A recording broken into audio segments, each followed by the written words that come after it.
Greetings in grace. Hey, who are you listening to? That's important. There are some amazing people out there, and there are some people that are amazing, but they don't necessarily have the right things to say. That's why this is important. So, First Kings chapter 12. We want to make sure that we don't sabotage our future. Think about where it is that you're going, who is there, and those are the people you should listen to. And I don't know about you, but I'm gonna tell you, once I found the people that I like to listen to that are where I'm trying to go. And I freaking adore them. I listen to them and I am excited about listening even more because they just come with so much wisdom. So we're talking about First Kings chapter 12. Chapter 12, who you listening to. So it's called Israel Rebels Against Rehoboam. Rehoboam went to Shechem, for all Israel had gone there to make him king. When Jeroboam, son of Nebat, heard this, and he was still in Egypt where he had fled from King Solomon, he returned home. He returned from Egypt, excuse me. So they went for Jeroboam, and he and the whole assembly of Israel went to Rehoboam and said to him, your father put a heavy yoke on us, but now lighten the harsh labor and the heavy yoke he put on us, and we will serve you. Rehoboam answered, go away for 3 days, and then come back to me. So the people went away. Then King Rehoboam consulted the elders, right? The elders who had served his father Solomon during his lifetime. How would you advise me to answer these people? He asked. They replied, if you today will be a servant to these people and serve them and give them a favorable answer, they will always be your servants. But Rehoboam rejected the advice the elders gave him and consulted the young men who had grown up with him and were serving him. He asked them, let's go. So I'm going to say that one more time. Verse 8. But Rehoboam rejected the advice the elders gave him and consulted the young men who had grown up with him and were serving him. He asked them, what is your advice? He asked, excuse me, sometimes I see a flash on the screen and I don't want it to mess up the live. So let me make sure the trackpad is good. Excuse me, y'all. He asked them, what is your advice? So he asked the younger people that grew up with him and actually served. And he said, hey, what's your advice? How should we answer these people who say to me, lighten the yoke your father put on us? The young men who had grown up with him replied, these people have said to you, your father put a heavy yoke on us, but make our yoke lighter. Now tell them, my little finger is thicker than my father's waist. My father laid on you a heavy yoke. I will make it even heavier. My father scourged you with whips. I will scourge you with scorpions. That's wild. 3 days later, Jeroboam and all the people returned to Rehoboam, as the king had said, come back to me in 3 days. The king answered the people harshly, rejecting the advice given him by the elders. He followed the advice of the young men and said, my father made your yoke heavy, I will make it even heavier. My father scourged you with whips, I will scourge you with scorpions. So the king did not listen to the people, for this turn of events was from the Lord to fulfill the word the Lord had spoken to Jeroboam, son of Nebat, through Ahijah the Shilonite. When all Israel saw that the king had refused to listen to them, they answered the king, what share do we have in David? What part in Jesse's son? To your tents, Israel. Look after your own house, David. So the Israelites went home. But as for the Israelites who were living in the towns of Judah, Rehoboam still ruled over them. King Rehoboam sent out Adoniram, who was in charge of forced labor, but all Israel stoned him to death. King Rehoboam, however, managed to get into his chariot and escape to Jerusalem. So Israel had been in rebellion against the house of David to this day. When all the Israelites heard that Jeroboam had returned, they sent and called him to the assembly and made him king over all Israel. Only the tribe of Judah remained loyal to the house of David. When Rehoboam arrived in Jerusalem, he mustered all Judah and the tribe of Benjamin, 180,000 able young men, to go to war against Israel and to regain the kingdom of Rehoboam, son of Solomon. But this word of God came to Shemaiah, the man of God. Say to Rehoboam, son of Solomon, king of Judah, to all Judah and Benjamin, and to the rest of the people, this is what the Lord says. Do not go up to fight against your brothers, the Israelites. Go home, every one of you, for this is my doing. So they obeyed the word of the Lord and went home again as the Lord had ordered. Then Jeroboam sold golden calves at Bethel and Dan. Then Jeroboam fortified Shechem in the hill country of Ephraim and lived there. From there he went out and built up Peniel. Jeroboam thought to himself, the kingdom will now likely revert to the house of David. Are you guys like catching up with this? This is wild. If these people will go up to offer sacrifices at the temple of the Lord in Jerusalem, they will again give their allegiance to their Lord, Rehoboam, king of Judah. They will kill me and return to King Rehoboam. After seeking advice, the king made 2 golden calves. He said to the people, it is too much for you to go up to Jerusalem. Here are your gods, Israel, who brought you up out of Egypt. Again, with these making, tripping, straight up tripping. One he set up in Bethel and the other in Dan. And this thing became a sin. The people came to worship the one at Bethel and went as far as Dan to worship the other. Jeroboam built shrines on the high places and appointed priests from all sorts of people, even though they were not Levites. He instituted a festival on the 15th day of the 8th month. So, September 8th. No, August 8th. August 15th. Lord have mercy. August 15th, 8th month, 15th day. Like the festival held in Judah, and offer sacrifices on the altar. This he did in Bethel, sacrificing to the calves he had made. And at Bethel he also installed priests at the high places he had made. On the 15th day of the 8th month, a month of his own choosing, he offered sacrifices on the altar he had built at Bethel. So he instituted a festival for the Israelites and went up to the altar to make offerings. So, okay. Rehoboam is not a kind man. What was the point of asking, you know what I'm saying, if you weren't gonna take it seriously, bro? Like, okay, so you're Solomon's son and you didn't listen. I mean, okay, here's the thing. This is what's wild. Solomon, wisest dude ever, right? Wisest man, wisest king ever lived. And he still ended up messing up at the end, right? Because he allowed his women, his wives, and all stuff like that to do all this other kind of stuff. And he should have put his foot down. So here's the thing.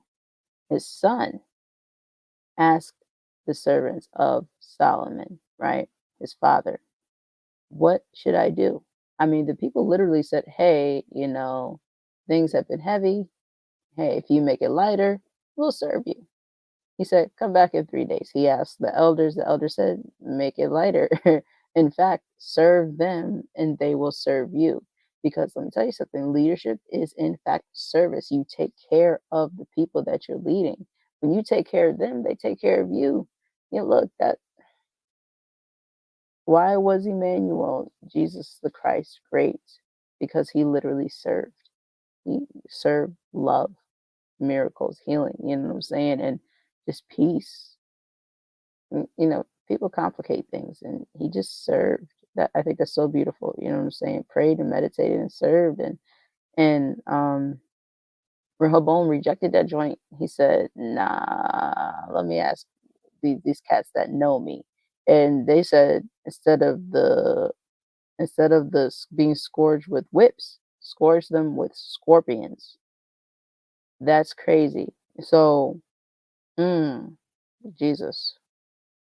I believe in this context, this is the whips that they actually put. I think they call it cat o' nine tails, and those are the whips where there was actually nails with that. Yo, that's crazy. Hold on one second. We're gonna figure this out right now.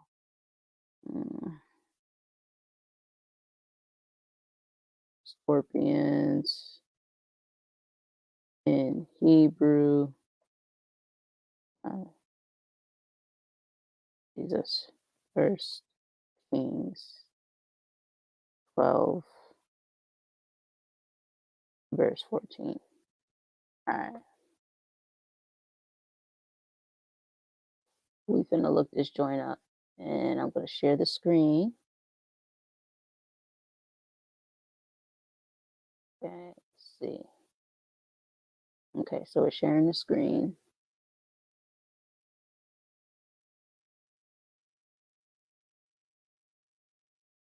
And the Blue Letter Bible, here we go. This joint is wild. Okay, so Scorpion, right? This is where we at. I need to get another Strong's Concordance. I have one. I don't know where it is, but this is the word we're looking for. Figuratively, a scourge or knotted whip. And this is Strong's definitions, and also tells you question mark.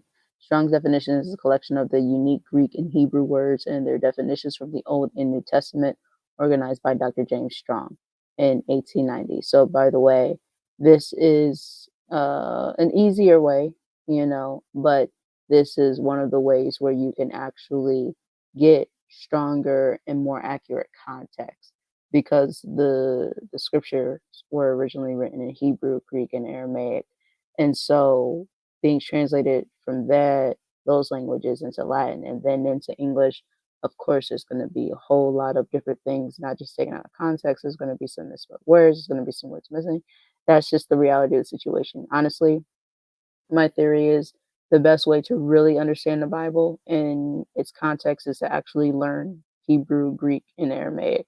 But for those of us who haven't and who don't know those languages, we've got the Strong's Concordance or here this website, blueletterbible.org. Again, that's blueletterbible.org. You can literally type in the verse or the words, even the versions, and it'll pull it up, all for you.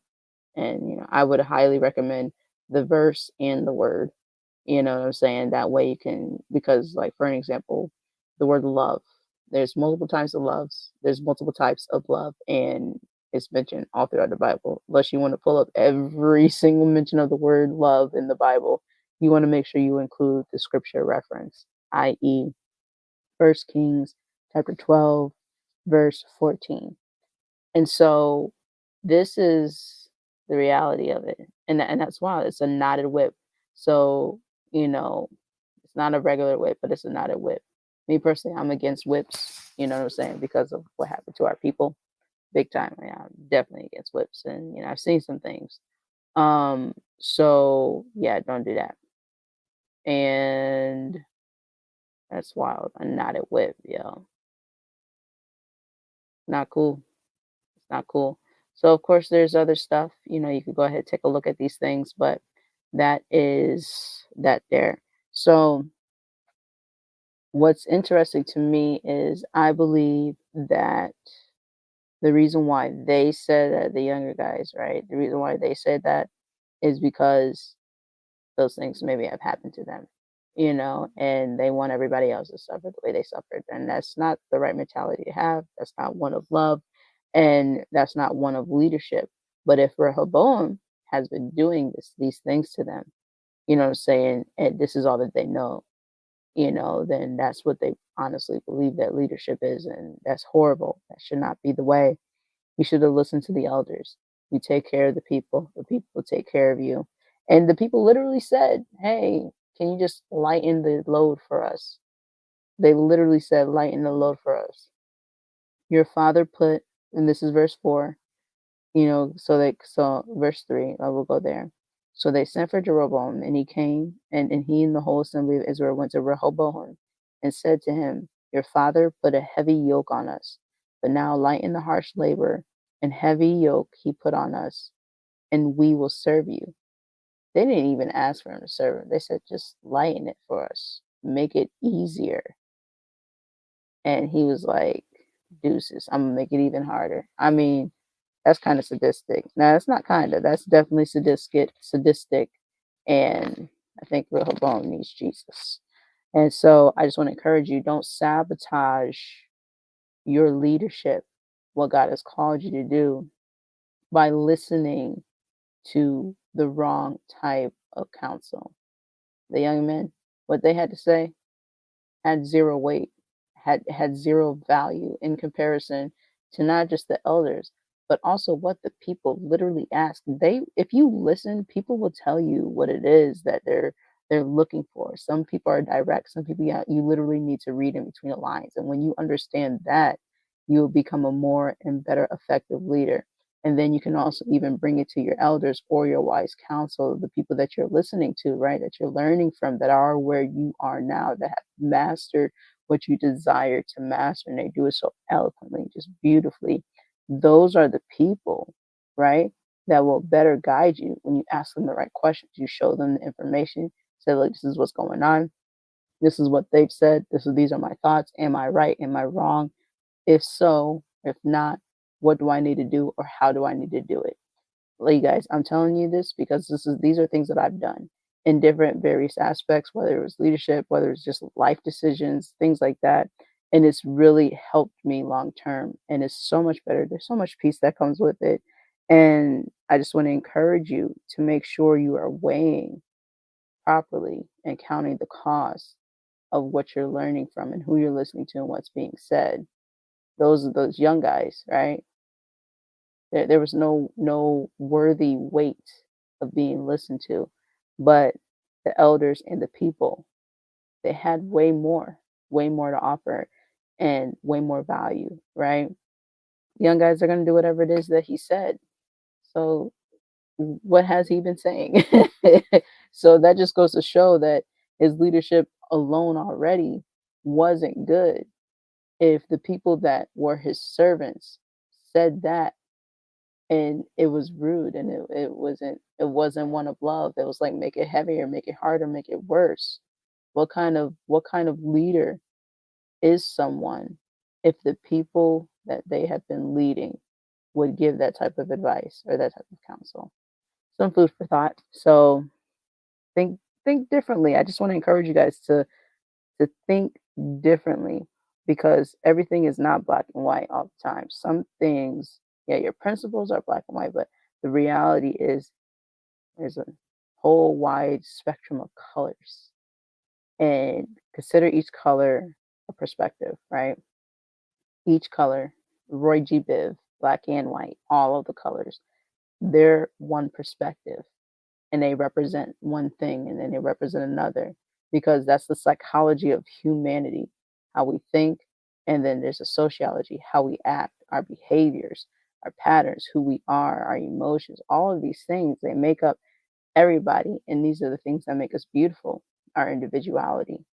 But when you actually put the needs of the people first, they will take care of you. And, honestly, that's what it's about, because I just want to say that I'm grateful because I was raised, what I'm saying, to of course serve and take care of people.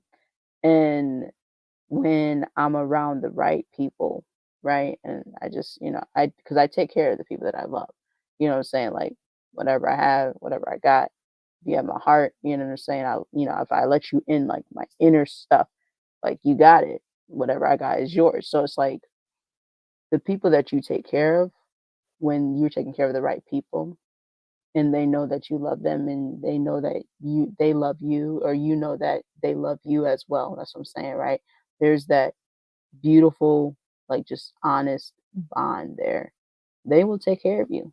Like, and it's just natural because you just want to keep loving on each other. And when you think about it, when it comes to relationships too, you want to take care of the person that you love. I don't get it.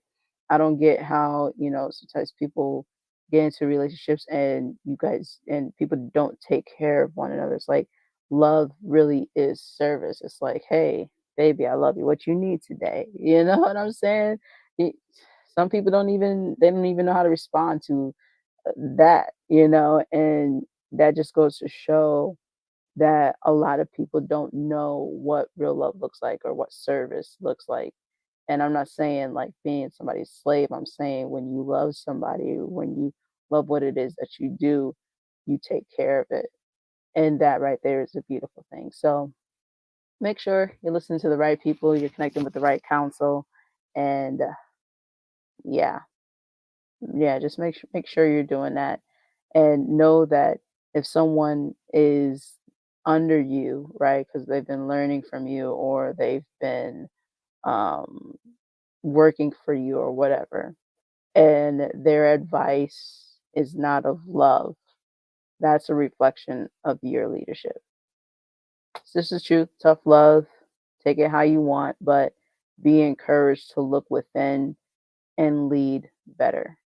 And if you're not ready to lead, it's okay. Just be honest about it. There's nothing wrong with that either. Cause like you gotta know who you are. You gotta know where your management is, your management levels, and what you're willing and how to be better in dealing and doing those things, you know? So you got to know your styles. So be encouraged. Thank you so much for tuning in.